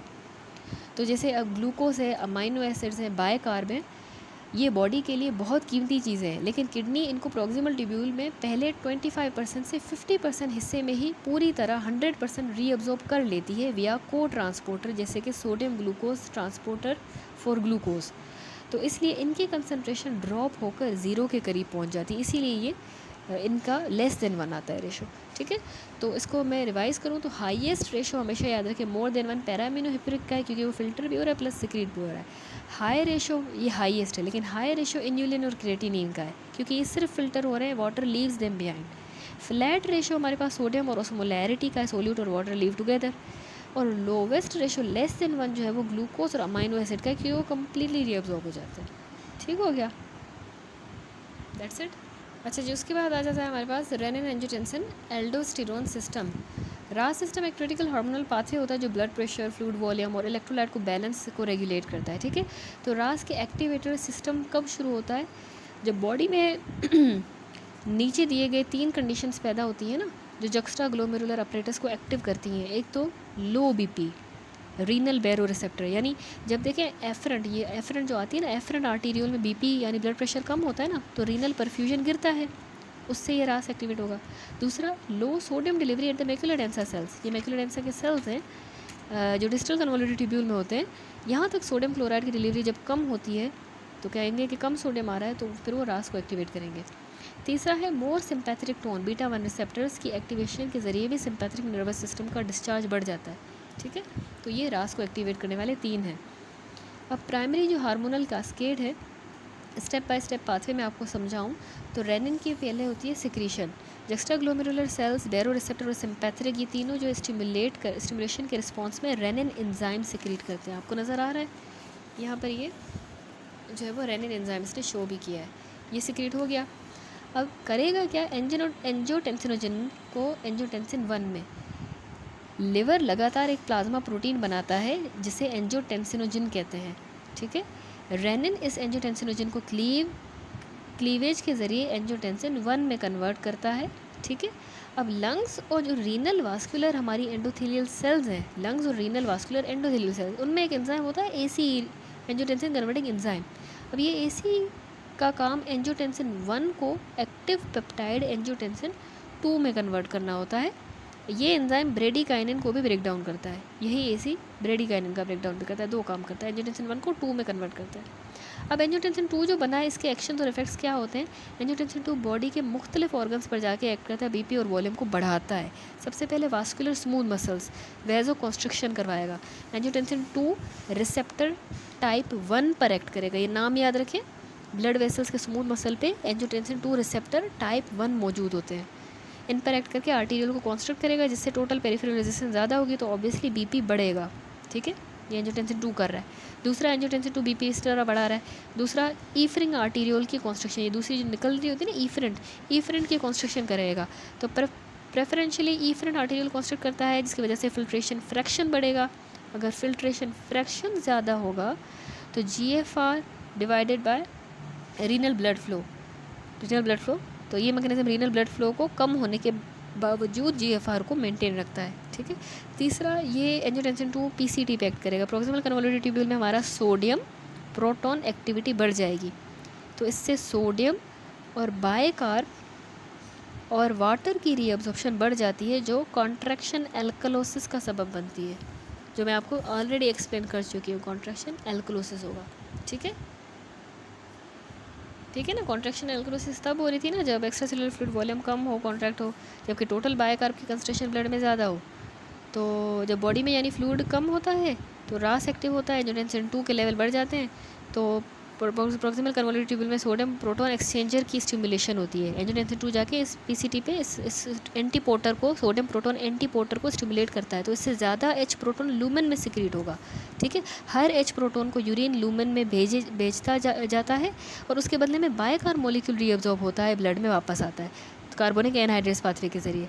तो क्योंकि एक्स्ट्रा सेलुलर फ्लूइड वॉल्यूम पहले ही कॉन्ट्रैक्टेड है और ऊपर से बायोकार्ब भी ज़्यादा रीअब्जॉर्ब हो रहा है, तो इसलिए ब्लड में बायोकार्ब की कंसंट्रेशन हाई हो जाएगी और मेटाबॉलिक एल्कलोसिस होगा। इसको हम कहते हैं कॉन्ट्रैक्शन एल्कलोसिस। ठीक है, इसके अलावा एंजियोटेंसिन 2 क्या करेगा?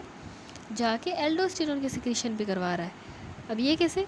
एड्रिनल कॉर्टेक्स में जाके एक्ट करता है, एंजियोटेंसिन 2 एड्रिनल ग्लैंड के कॉर्टेक्स जोन पर एक्ट करता है, एल्डोस्टेरोन का रिलीज़ करवाता है। और लास्टली हाइपोथैलेमस में थर्स्ट और एडीएच, ये ब्रेन के हाइपोथैलेमस को स्टिमुलेट करता है जिससे प्यास लगती है और पोस्टीरियर पिट्यूटरी से वेसोप्रेसिन रिलीज़ होता है। ठीक है।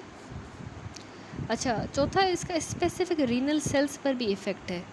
एक तो अल्फ़ा इंटरकलेटेड सेल्स पे एल्डोस्टेरोन का एक्शन याद रखें। एल्डोस्टेरोन यहाँ पर H प्रोटोन ATPase एक्टिविटी बढ़ाता है। यहाँ पे मैंने आपको दिखाया था ना ये सेल, इसकी एक्टिविटी H प्रोटोन और H प्रोटोन ATPase की एक्टिविटी जब बढ़ जाएगी तो उससे क्या होगा, H प्रोटोन सिक्रीशन यूरिन में बढ़ जाएगी, यूरिन में ज़्यादा जाएगा। ठीक है। अच्छा, और प्रिंसिपल सेल्स पे भी एल्डोस्टेरोन और एडीएच का एक्शन क्या है कि एल्डोस्टेरोन यहाँ पे सोडियम रीअब्जॉर्प्शन और पोटेशियम की एक्सक्रीशन को बढ़ाता है, एपिथेलियल सोडियम चैनल्स और सोडियम पोटेशियम ATPase की कंडक्टेंस को भी बढ़ावा देता है।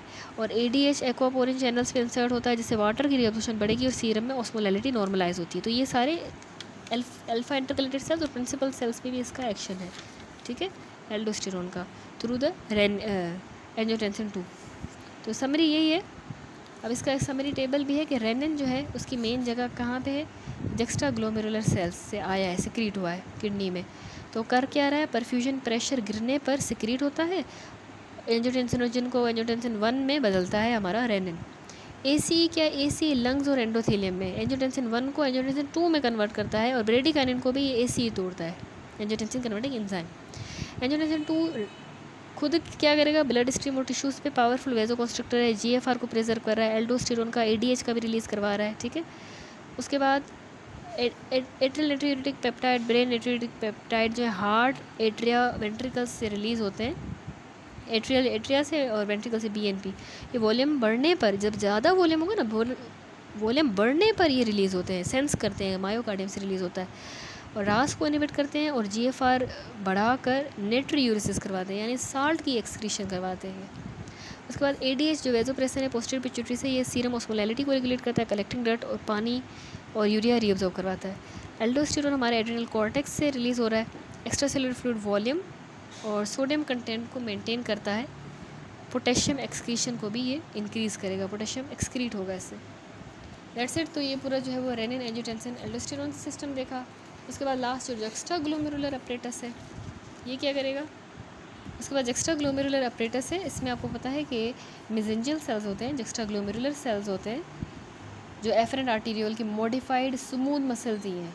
हमारे जक्स्ट्रा ग्लोमेरुलर सेल्स क्या होते हैं, modified smooth muscle of afferent arteriole. ठीक है। और मेसेंजियल सेल्स है और मैक्यूला डेंसा है। मैक्यूला डेंसा जो है ना DCT पर होता है, सोडियम क्लोराइड का सेंसर।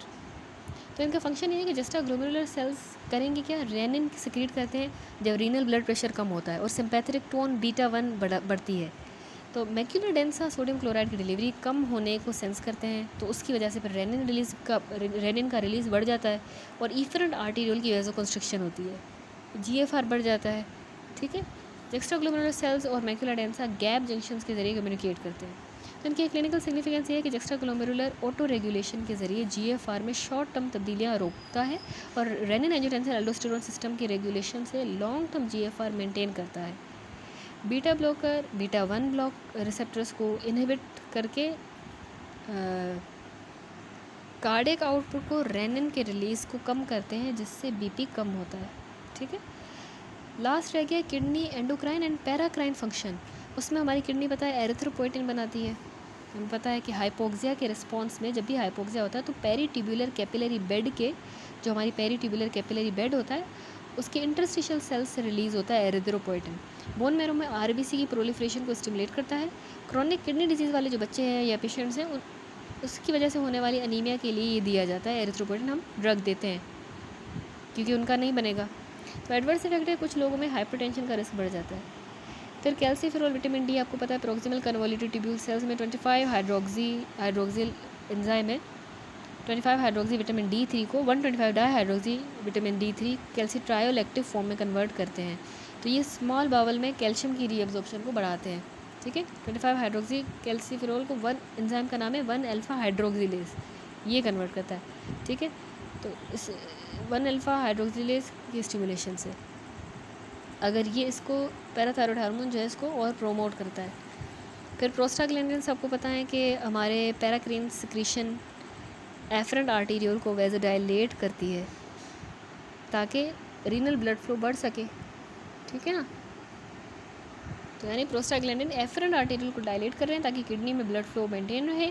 तो एनसेड्स हमारी जो पेन किलर्स होती हैं वो इसको ब्लॉक करेंगी, तो एफरेंट आर्टेरियल कॉन्स्ट्रिक्ट हो जाएगी और एक्यूट किडनी इंजरी का खतरा बढ़ जाएगा, ठीक है। फिर डोपामीन, आपको पता है लो डोज पर रीनल वेसल्स को डायलेट करके ब्लड फ्लो बढ़ाता है और नाइट्रिक यूरिक सोडियम को एक्सक्रीट करवाता है। तो हाई डोज पे अगर देंगे तो वो वेजो कॉन्स्ट्रिक्टर बन जाएगा, जबकि होता डायलेटर है, हाई डोज पे वेजो कॉन्स्ट्रिक्टर होगा, ठीक है। तो डोपामीन का भी हमने देखा। Hormone acting on the kidney, atrial nitric peptide, जब हार्ट के एट्रिया में प्रेशर ज़्यादा होगा हाइपरवोलीमिया की वजह से, तो एट्रियल नाइट्रिक पेप्टाइड एट्रिया से रिलीज़ होगा, ये जाके एफरेंट आर्टेरियल को डायलेट करेगा और ईफरेंट को कॉन्स्ट्रिक्ट करेगा ताकि जीएफआर ज़्यादा और बॉडी से सोडियम और पानी बाहर निकल जाए, ठीक हो गया। तो ये आपको होप से समझ आ गया होगा, बहुत ही सिंपल है। और बाकी यहाँ पे जो मैंने आपको जक्स्टाग्लोमेरुलर अपरेटस दिखाया है, इसकी मेरे पास एक पिक्चर भी है बहुत अच्छी सी, यहाँ पे आप ये देखें, ये है ये जक्स्टाग्लोमेरुलर अपरेटस।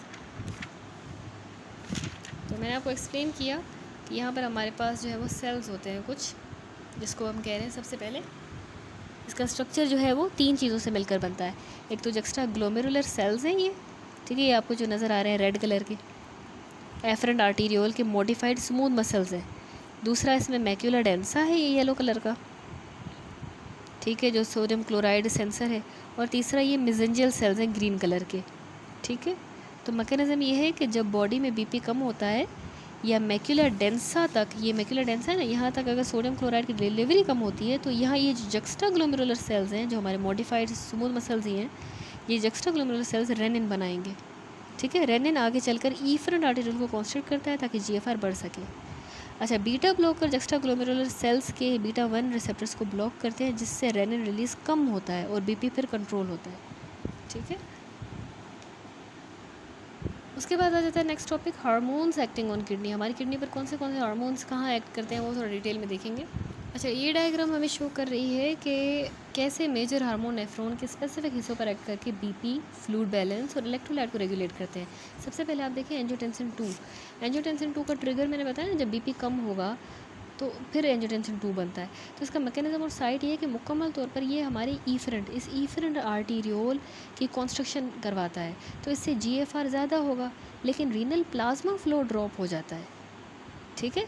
तो यानी फिल्ट्रेशन फ्रैक्शन ज़्यादा होगा, filtration fraction is equal to GFR divided by renal plasma flow ना, तो फिल्ट्रेशन फ्रैक्शन ज़्यादा होगा, जीएफआर ज़्यादा होगा लेकिन रीनल प्लाज्मा फ्लो कम होगा।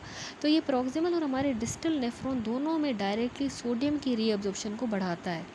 तो नेट इफेक्ट क्या होगा, क्योंकि लो वॉल्यूम में ये बना था, बीपी कम था, अब लो वॉल्यूम स्टेट में रीनल फंक्शन को बचाना है और सोडियम और पानी को रोक कर सर्कुलेटिंग वॉल्यूम मेंटेन करना, उनको निकलने नहीं देना यूरिन में, सोडियम को और वाटर को, ठीक है।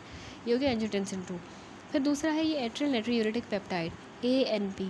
इसका ट्रिगर ये बनेगा क्यों, जब ना वॉल्यूम ब्लड प्रेशर ज़्यादा होगा, हमेशा याद रखें ज़्यादा प्रेशर होगा, दिल महसूस करेगा, एट्रिया जो है वो बनाएंगे, हार्ट की एट्रिया मायोसाइट से सिक्रीट होता है एट्रियल नाइट्रियूरेटिक पेप्टाइड। मैकेनिज्म और साइट क्या है, इनडायरेक्ट एफरेंट आर्टीरियोल को डायलेट करवाएगा, यानी नॉरएपिनेफ्रिन को ब्लॉक करके, तो इससे जीएफआर बढ़ जाएगा, ठीक है, क्योंकि बीपी बढ़ा हुआ है तभी ये बना है, अब जीएफआर बढ़ेगा इसको डायलेट करके, और डिस्टल नेफ्रॉन में बिना किसी कंपनसेटरी रीअब्जॉर्प्शन के सोडियम की फिल्ट्रेशन बढ़ जाती है। तो नेट इफेक्ट ये कि सोडियम और वॉल्यूम दोनों का लॉस होगा, ये ANP नाइट्रियूरिसिस करेगा ताकि हार्ट पर प्रेशर कम हो सके। दूसरा है पैराथायरॉयड हार्मोन। अब पैराथायरॉयड हार्मोन प्रॉक्सिमल कन्वोल्यूटिव ट्यूब्यूल में फास्फेट के रिसेप्टर्स को इनहिबिट करता है, ठीक है, फास्फेट का रिसेप्टर होता है उसको प्रॉक्सिमल कन्वोल्यूटिव में करेगा, ब्लॉक करेगा, जिससे फॉस्फेट यूरिया होगा। और डिस्टल कन्वोल्यूटिव ट्यूब्यूल में हमारा ये पैराथायरॉयड हार्मोन यहाँ पे भी एक्ट करता है, यहाँ पे कैल्शियम की रीअब्जॉर्प्शन को स्टिमुलेट करता है।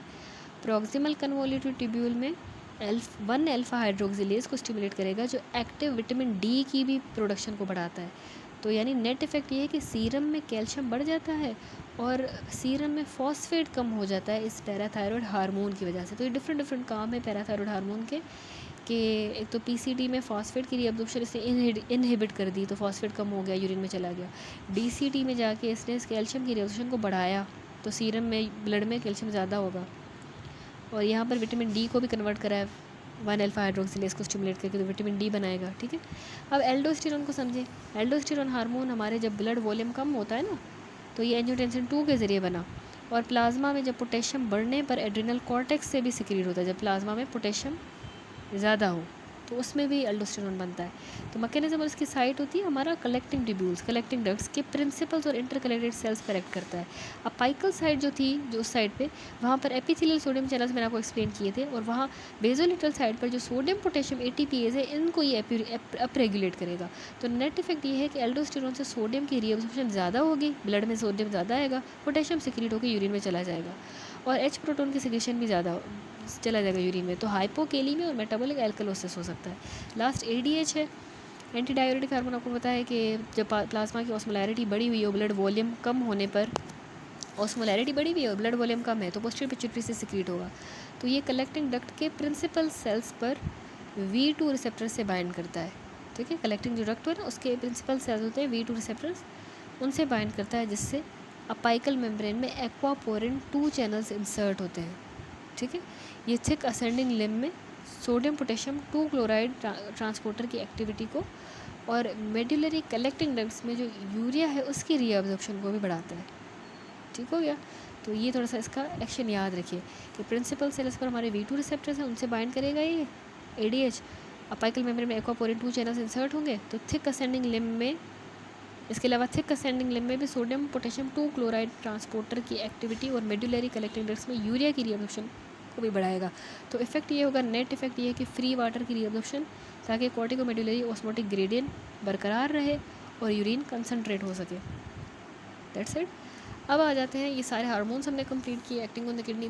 नेक्स्ट आता है पोटेशियम शिफ्ट्स। अच्छा, पोटेशियम शिफ्ट्स थोड़ा सा याद रखें, जो फैक्टर शिफ्ट करते हैं पोटेशियम को हमारे सेल्स के अंदर, यानी हाइपोकेलीमिया जो करवाते हैं।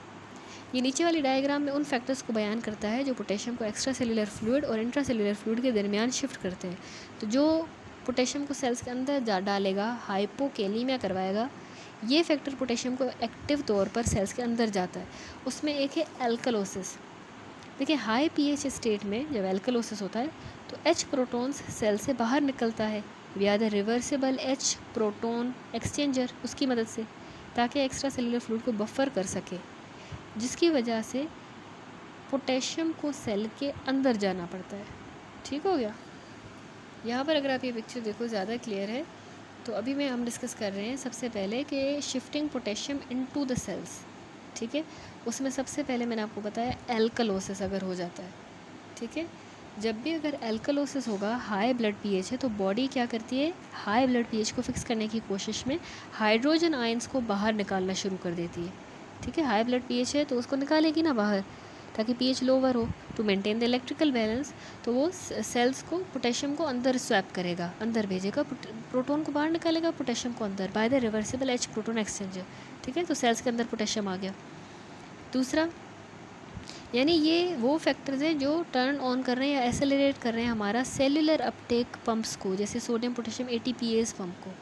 ठीक है, इसको तो उसमें हमारे जो हाइपोकेलीमिया करवाएंगे, क्योंकि ये सेल्स में पोटेशियम चला गया, तो सीरम में तो नहीं है, ब्लड में नहीं है, एक्स्ट्रा सेलुलर नहीं है, तो हाइपोकेलीमिया हो रहा है ना। तो उसमें एक एल्कलोसिस एक वजह है, क्योंकि एल्कलोसिस में उसने जो है वो हाई ब्लड pH है, हाई ब्लड pH को करेक्ट करने के लिए उसने H प्रोटॉन को बाहर निकालना है जो है वो, ताकि एल्कलोसिस है ना, कार्ब्स बाय कार्ब्स ज़्यादा हैं, तो थोड़ा एसिड बाहर जाए, तो उसने बाहर निकालना है, जबकि पोटेशियम उसको चेंज में अंदर भेजेगा। तो उस कंडीशन में एक हाइपोकेलीमिया होता है, क्योंकि पोटेशियम उसके एक्सचेंज में अंदर आ जाता है एल्कलोसिस में।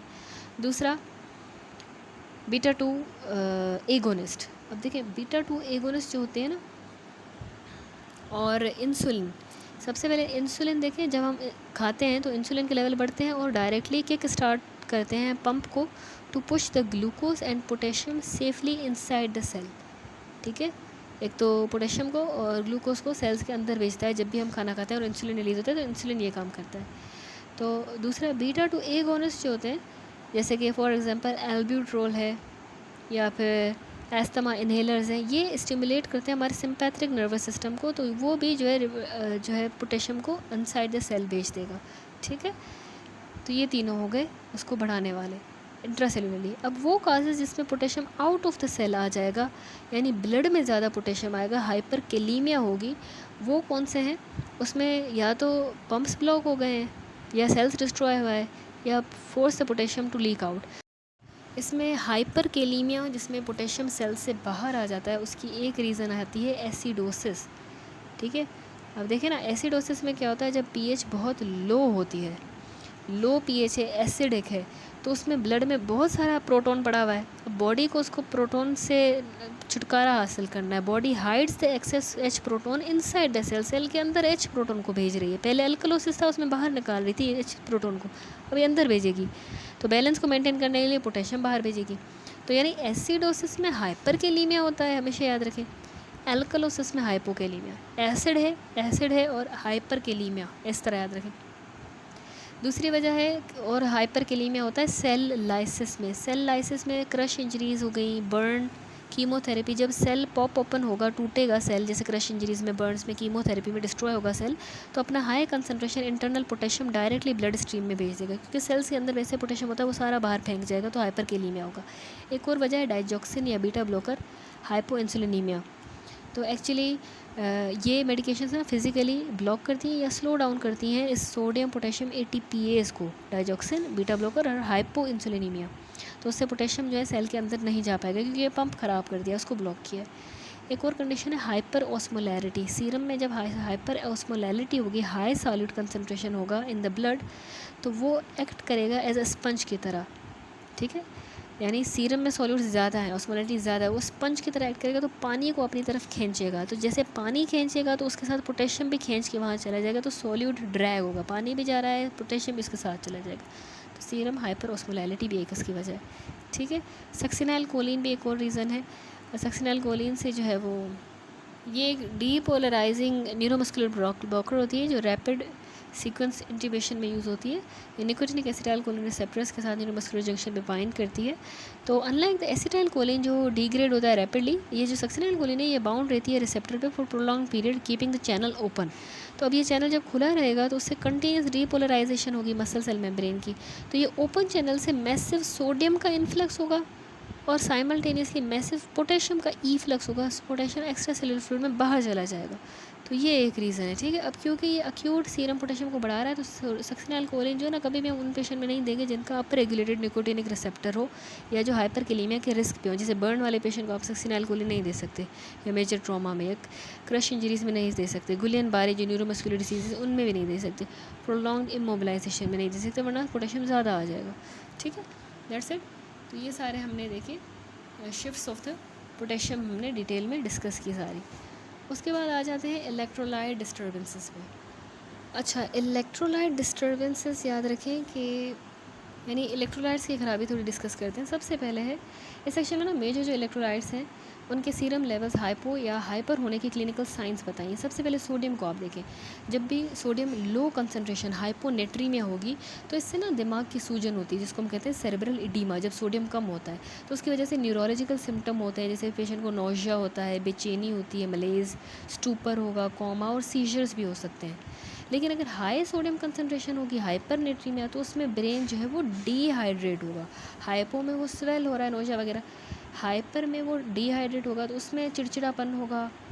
ठीक है ना, सोडियम की कंसनट्रेशन ज़्यादा होने पे इरिटेबल होगा, स्टूपर होगा, कोमा। ठीक है, फिर पोटेशियम पे आ जाए। पोटेशियम अगर हाइपोकेलीमिया है, पोटेशियम सीरम में कम है, तो मसल्स पर और दिल पर ना असर दे सकता है। ECG पर आपको यू वेव्स मिलेंगी अगर हाइपोकेलीमिया है, you waves on the ECG, और फ्लैट टी वेव दिखती हैं।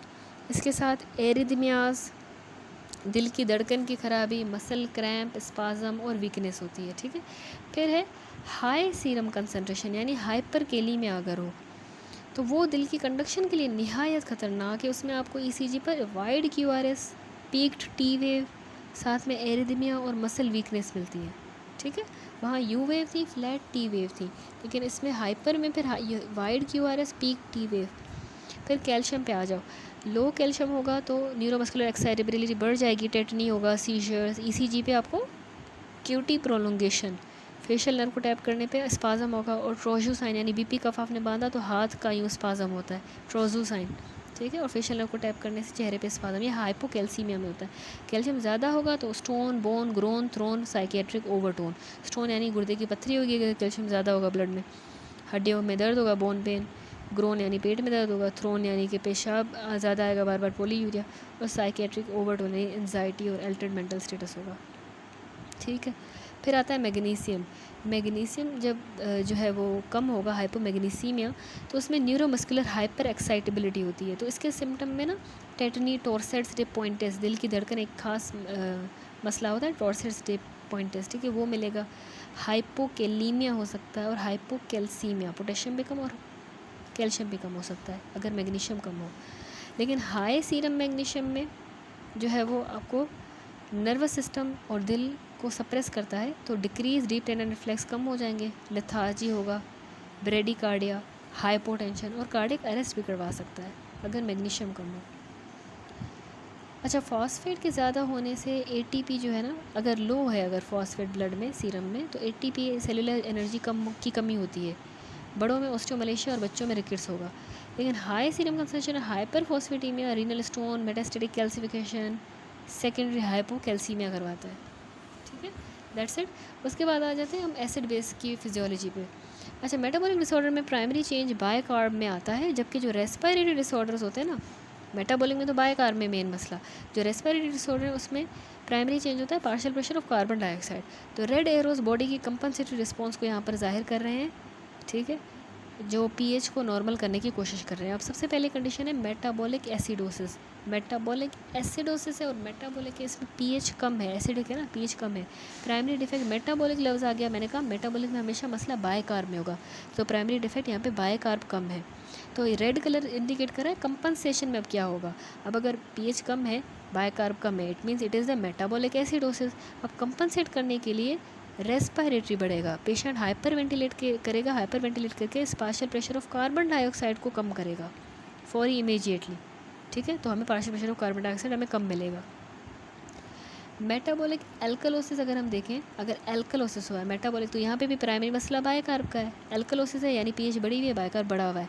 अब उसको कंपनसेट करने के लिए हाइपो वेंटिलेट के ज़रिए partial pressure of carbon dioxide बढ़ेगा, वहाँ हाइपर करके यहाँ हाइपो वेंटिलेट करके। ठीक है, फिर है रेस्पिरेटरी एसिडोसिस। रेस्पिरेटरी में मसला होता है partial pressure of carbon dioxide में, वो ज़्यादा है, एसिडोसिस है, पीएच कम है क्योंकि कार्बन डाइऑक्साइड खुद एसिडिक होती है, तो वो ज़्यादा है। तो अब ये किडनीज़ के ज़रिए बायकार्ब को बढ़ाएगा, क्योंकि एसिडिटी है, पीएच कम है, तो बायकार्ब कंजर्व होंगे, बचेंगे, किडनीज़ उसको कंजर्व करेगी, लूज़ नहीं होने देगी। लेकिन ये डिलेड होता है 3 to 5 डेज़ में। ठीक है, और अगर रेस्पिरेटरी एल्कलोसिस हो यानी पीएच ज़्यादा है, मेन मसला क्यों पीएच ज़्यादा हुई है, एल्कलोसिस, क्योंकि एसिड कम है, कार्बन डाइऑक्साइड का पार्शियल प्रेशर कम है। तो अब उसको कंपनसेट करने के लिए एसिड को कंजर्व करना होगा, तो बायकार्ब को लॉस करें, या तो एसिड कंजर्व करने से बेहतर है कि रीनल बायकार्ब को लूज़ करेगी, गुर्दों के ज़रिए बायकार्ब लॉस होंगे, ये भी डिलेड होता है। ठीक है, अब फार्मूलाज क्या होते हैं, कंपनसेशन के रूल्स हैं कुछ। हेंडरसन हैसलबैक इक्वेशन होती है जो एक्स्ट्रा सेलुलर फ्लूइड का पीएच मालूम करने के लिए हम यूज़ करते हैं। उसमें आपने pH = 6.1 plus log bicarb divided by 0.03 partial pressure of carbon dioxide. तो इसमें विंटर्स फॉर्मूला है मेटाबॉलिक एसिडोसिस कंपनसेशन का। सिंपल जो मेटाबॉलिक एसिडोसिस है उसमें बॉडी का जो, ये मैंने आपको बताया था मेटाबॉलिक एसिडोसिस, उसमें बॉडी का जो एक्सपेक्टेड या predicted partial pressure of carbon dioxide है वो मालूम करने के लिए आप फॉर्मूला लगाते हैं। Partial pressure of carbon dioxide = 1.5 bicarb plus 8 ± 2। ठीक है, तो कंकॉमिटेंट रेस्पिरेटरी एसिडोसिस, यानी अगर पेशेंट को मेटाबॉलिक एसिडोसिस है लेकिन साथ में रेस्पिरेटरी का भी एसिडोसिस है, अगर पेशेंट का पार्शियल प्रेशर कार्बन डाइऑक्साइड का more than predicted partial pressure carbon dioxide हो, तो इसका मतलब है कि ये पेशेंट उम्मीद से ज़्यादा हाइपो वेंटिलेट कर रहा है, क्योंकि मेटाबॉलिक एसिडोसिस में हमने कहा था कि जो है वो उसको करना होता है ना, हाइपर वेंटिलेट करना होता है जल्दी से ताकि वो कम हो। तो वो अगर वो बहुत ज़्यादा पार्शियल प्रेशर आपको ज़्यादा मिल रहा है कार्बन डाइऑक्साइड का, ठीक है, रेस्पिरेटरी एसिडोसिस है, अगर उसको साथ में पार्शियल प्रेशर कार्बन डाइऑक्साइड ज़्यादा मिल रहा है, इट मीन्स कि वो हाइपो वेंटिलेट ज़्यादा कर रहा है, कार्बन डाइऑक्साइड जो है वो निकल नहीं रही, ज़्यादा हो रही है, तभी इसका प्रेशर बढ़ा हुआ है। ठीक है, यानी साथ में रेस्पिरेटरी एसिडोसिस भी है। और कंकॉमिटेंट रेस्पिरेटरी एल्कलोसिस हम तब कहेंगे जब measure partial pressure carbon dioxide का less than predicted partial pressure of carbon dioxide हो, तो यानी पेशेंट उम्मीद से ज़्यादा हाइपर वेंटिलेट कर रहा है क्योंकि उसकी कार्बन डाइऑक्साइड कम है, यानी साथ में रेस्पिरेटरी एल्कलोसिस भी है। ठीक है, तो डायग्नोस्टिक अप्रोच इमेज का जो यहाँ पे निचला हिस्सा है, एसिड बेस स्टेटस चेक करने के लिए एल्गोरिदम हमेशा आर्टीरियल पीएच से आप शुरू किया करें, एसिडीमिया तब हम कहेंगे जब 7.35 से कम हो, pH एल्कलीमिया अगर मोर देन 7.45 हो, ठीक है। तो विंटर्स फार्मूला या मिक्स्ड एसिड बेस डिसऑर्डर्स, ये आपने थोड़ा सा जहन में रखना है, ये विंटर्स फार्मूला है, ठीक है, जो मैंने आपको बताया। कंपनसेशन के लिए मेटाबॉलिक एसिडोसिस कंपनसेशन के लिए हमें यूज़ करते हैं 1.5 बायकार्ब +8 ±2। एक क्लिनिकल सिनेरियो दे के भी थोड़ा सा मैं समझाती हूँ। फॉर सपोज़ करें कि 24 साल का एक पेशेंट आया है, उसको डायरिया है सिवियर, और साथ में उसका ER एमरजेंसी रूम में आया है, उसके ABGs हमने करवाए हैं। ABGs में आपको उसकी pH आपने सबसे पहले देखी वो 7.25 है, ठीक है। 7.25 मैंने कहा ना, अगर 7.35 से कम है तो यानी एसिडीमिया हो गया। बायकार्ब आपने देखे वो 12 है, अच्छा 12 है यानी कम है, तो एसिडीमिया की वजह इसलिए है क्योंकि बायकार्ब कम है। तो मेन मसला बायकार्ब में आया है, तो इसका मतलब ये मेटाबॉलिक pH भी कम है, तो इट इज़ एसिडोसिस, ठीक है। अब प्राइमरी डिसऑर्डर आपने पहचान लिया कि मेटाबॉलिक एसिडोसिस है। अब विंटर फार्मूला आप कैसे अप्लाई करोगे, हम चेक करेंगे बॉडी का रेस्पिरेटरी कंपनसेशन नॉर्मल है या नहीं, क्योंकि मेटाबॉलिक एसिडोसिस में वो उसको हाइपर वेंटिलेट करना चाहिए ताकि वो उसका कार्बन डाइऑक्साइड कम हो। तो वो चेक करने के लिए कंपनसेशन सही है या नहीं, या कोई मिक्स्ड डिसऑर्डर तो नहीं है, तो उसके लिए हम ये विंटर फार्मूला यूज़ करेंगे अब नेक्स्ट स्टेप में। तो प्रिडिक्टेड जो partial pressure of carbon dioxide हमने निकालना है is equal to 1.5 multiply by bicarb +8 ±2 था ना, तो हमने कहा निकालने के लिए आप क्या करोगे, 1.5 मल्टीप्लाई बाय बायकार्ब मैंने कहा 12 है उसके, आपने 12 डाला, 1.5 मल्टीप्लाई बाय 12 +8 ±2, तो 1.5 मल्टीप्लाई बाय 12 बन गया 18 +2 करो 26 हो गया, 26 में +-2, ठीक है। तो यानी हमारी जो 26 +-2 एक्सपेक्टेड जो हमारी predicted partial pressure of carbon dioxide निकली है, रेंज जो निकली है वो निकली है 24 से 28 मिलीमीटर ऑफ मर्करी, ठीक है। ये हमने उसकी निकाली है विंटर्स फार्मूला के अकॉर्डिंग। अब इंटरप्रेट करना है थर्ड स्टेप में, अब आपने मिक्स्ड डिसऑर्डर को कैसे पहचाने। अब पेशेंट का measured partial pressure of carbon dioxide जो है 40 मिलीमीटर मर्करी एक्सपेक्टेड रेंज है, 24 से 28 से काफ़ी ज़्यादा है, ठीक है, उसका जो major partial pressure of carbon dioxide है। तो इसका मतलब ये है कि पेशेंट जितनी हाइपर वेंटिलेशन करके partial pressure of carbon dioxide को ब्लो ऑफ करना चाहिए था उतनी नहीं कर रहा, तो लंग्स कार्बन डाइऑक्साइड को रिटेन कर रही है, क्योंकि हमने विंटर्स के अकॉर्डिंग भी किया तो आनी इतनी चाहिए, लेकिन पेशेंट की जो ABGs पे आई है पार्शियल प्रेशर कार्बन डाइऑक्साइड वो 40 आई है, लेकिन हमने जो प्रिडिक्ट की है वो 24 to 28 होनी चाहिए अगर वो अच्छा कंपनसेट कर रहा है, लेकिन वो अच्छा नहीं कर रहा क्योंकि उसकी आई है 40, तो इट मीन्स उसके लंग्स कार्बन डाइऑक्साइड को रिटेन कर रहे हैं, तो उसको मिक्स्ड डिसऑर्डर है, ठीक है। तो पेशेंट मेटाबॉलिक एसिडोसिस के साथ कंकॉमिटेंट रेस्पिरेटरी एसिडोसिस के साथ है कि कार्बन डाइऑक्साइड बढ़ी हुई है, तो it is a mixed acid based disorder. That's it, hope so समझ आ गया होगा, बहुत सिंपल से है ये। अब आ जाते हैं नेक्स्ट लास्ट टॉपिक पे। हमारा जो है वो चौथा पेज कंप्लीट होने वाला है आज का टारगेट। समझ लें 8 साइड्स हो गई, 8 पेजेस, 4 पेजेस 8 साइड्स, ठीक है। एसिडोसिस एंड एल्कलोसिस, इसमें क्या होता है कि